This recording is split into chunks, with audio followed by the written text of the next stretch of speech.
माता तुळजाभवानीला प्रसन्न कसं करायचं?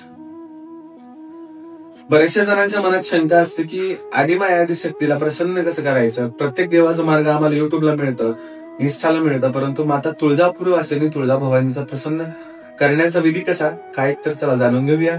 अहिल्यानगर काळमाता तुळजाभवानी देवस्थान पोखर्णीवरणी माता तुळजापूर वासिनी माता तुकाई रामवरदायिनी माता तुळजाभवानीचं प्रसन्न करण्याचा मार्ग तुम्हाला सांग.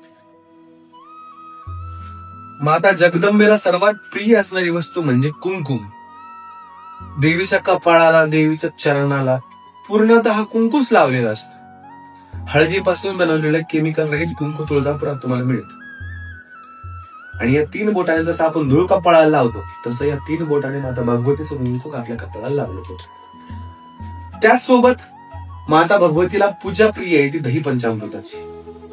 दही, दूध, केळं, मध, साखर इत्यादी वस्तूंनी भगवतीची नित्यकर्म पूजा होते. आणि तुम्हाला जितकं कुंकू देवीला वाहता येईल, जितकं कुंकुम अर्चन करून माता भगवतीचं कुंकू तुम्हाला भाविकांपर्यंत किंवा देवी भक्तांपर्यंत पाठवता येईल, पोच करता येईल, अवश्य करा. सगळ्यात प्रिय भगवतीला कुंकू आहे. त्याचसोबत देवीला नागवेलीचं पान देखील प्रिय आहे. नागवेलीचं पान जे आहे ते माता भगवतीच्या पूर्ण अंगाला लावलं जातं, कपाळावर लावलं जातं. या नागवेलीचं पान कपाळावर आहे बरं का, कारण की भगवतीला सौम्यता प्रदान करणार आहे. अतिशय सुंदर सुगंध असणार हे नागवेलीचं पान. त्याचसोबत माता भगवतीला चंदन ओटी देखील अर्पण केली जाते. भगवान पांडुरंगाला रोज चंदन असतो, कधी उन्हाळ्यामध्ये, परंतु माता तुळजापूरच्या तुळजाभवानीला 12ही मास माता भगवतीला चंदनाची पानासोबत चंदन लावलं जातं, हे शरीराला शीतलता प्राप्त व्हावी म्हणून. आणि सर्वात महत्वाची गोष्ट म्हणजे माता भगवतीला प्रिय असणारा अलंकार.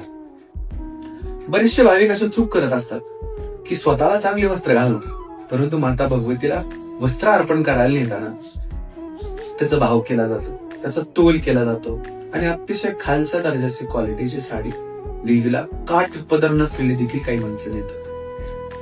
ही अतिशय चुकीची परंपरा आहे.